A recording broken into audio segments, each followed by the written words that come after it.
Hey everybody, thanks for joining me. Please like, subscribe, and share. I want to get that out of the way.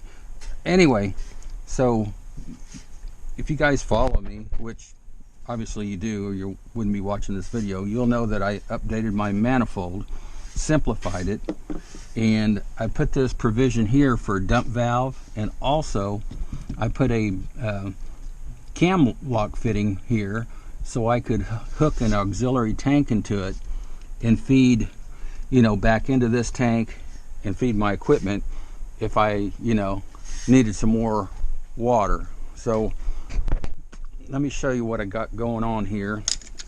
So here's a adapter here. I'm going to adapt it to 2-inch right here. Connect a hose to that. There's my hose. And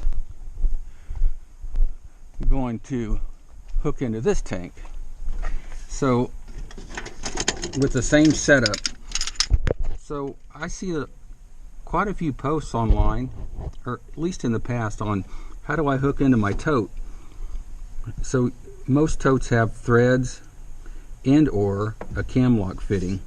So if you use the cam lock fitting, that's the easiest way of hooking to it right there.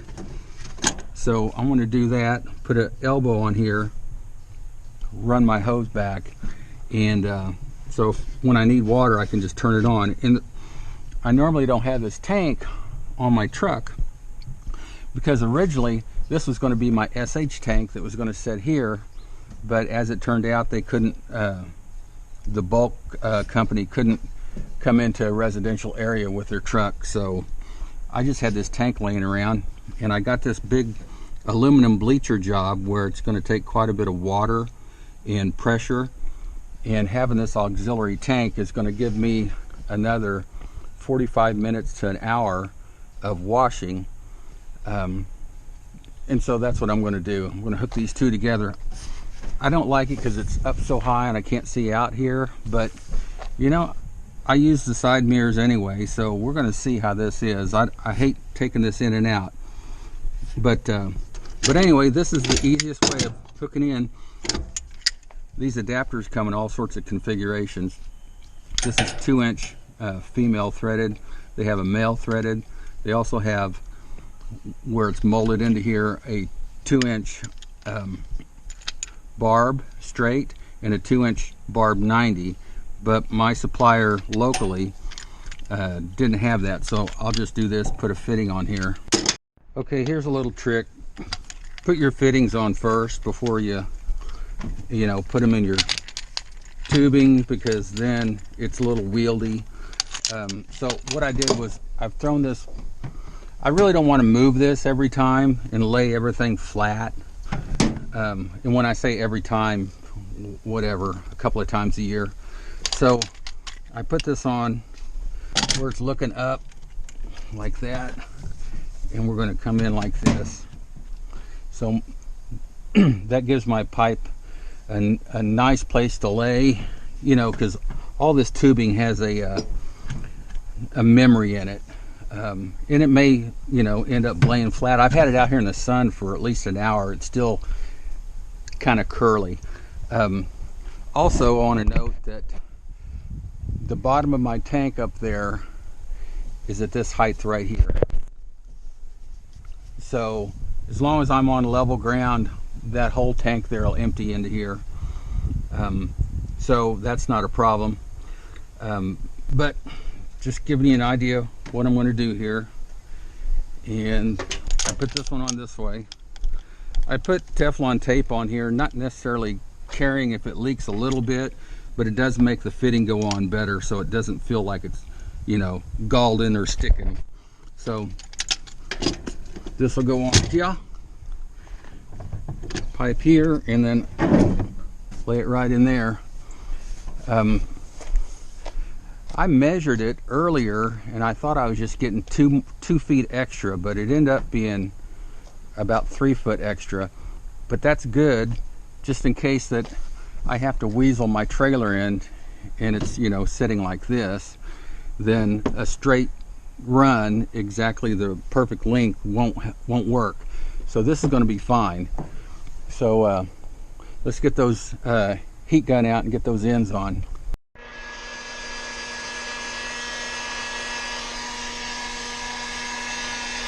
I'm at about 500 degrees.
Okay, so we're noodly here, but there's no rush right now.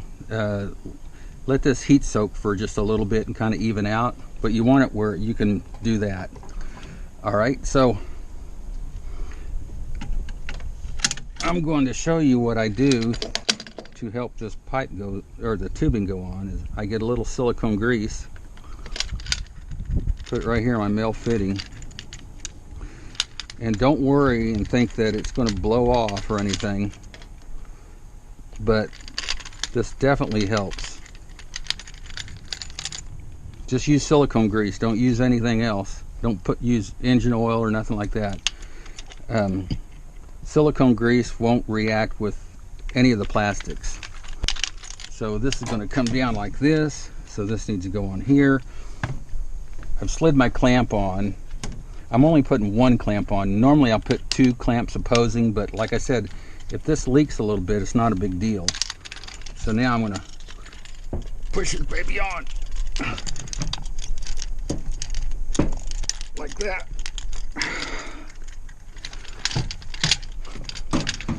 Okay, twist it around this way.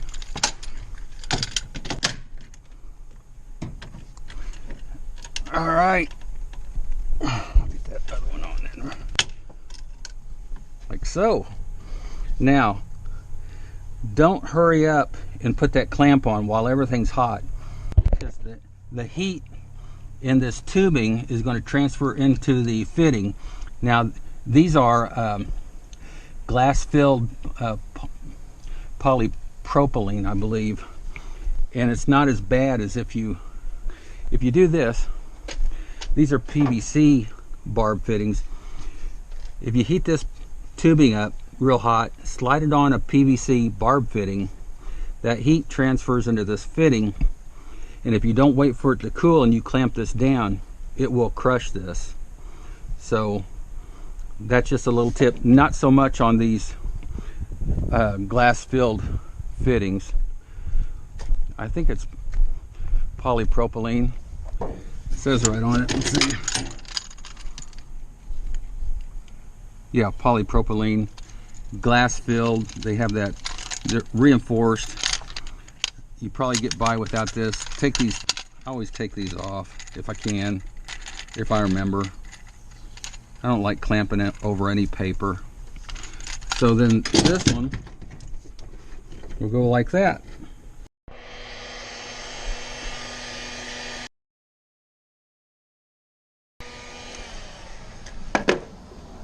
Okay, we'll get that silicone grease back out.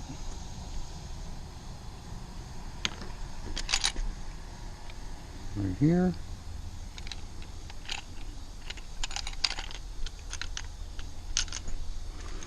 Let's see. I don't know what orientation I'm going to put that, so I'm going to put it on. And then we're gonna flop it in place and see how it looks. Hey, hey, hey! That's my neighbor. She's always hooping and hollering at me. Okay. So let's see what we got here. Okay, so see, I got it orientated wrong. So flip it around this way.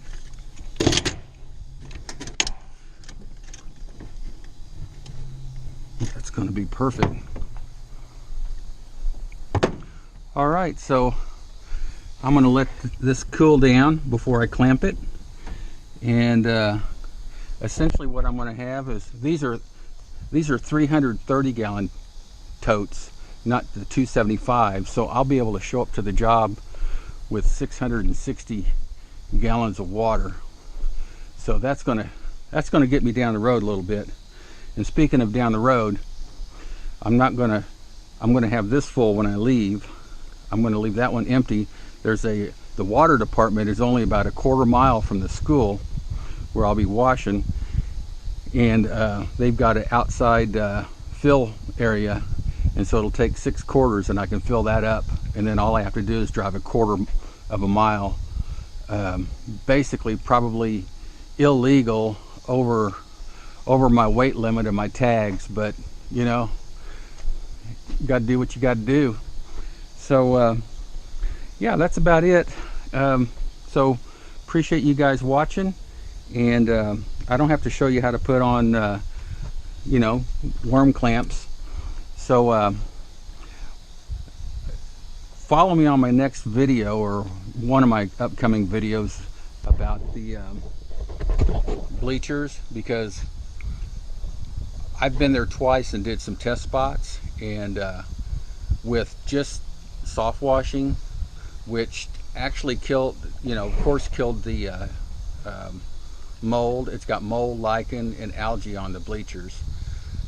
And what I did was, then I took aluminum brightener and I did a test spot on the aluminum brightener, and the aluminum brightener, even though it brightened the aluminum, it took the smooth anodized finish off of it. So you can run your finger across the, you know, the stock finish, nice and smooth. Then you hit where the aluminum brightener is, and it opened up all the pores. So I told him it wouldn't be as bright as the aluminum brightener, but I wouldn't damage the anodized finish. And that finish is on there for a purpose. You know, it's a harder finish, and it's smoother, and it's supposed to stay cleaner longer. So I'm gonna have to wand the whole thing, hopefully. So I'm gonna soft wash it and then use an M5 twist and pressure everything off. But when I get in there, I'm gonna show you the test spots of the bleachers, and you'll see why I'm choosing to use high pressure and just a little bit of bleach as opposed to aluminum brightener. So anyway, please like and subscribe, give me that thumbs up, and I'll talk to you on the next video. Thanks for watching.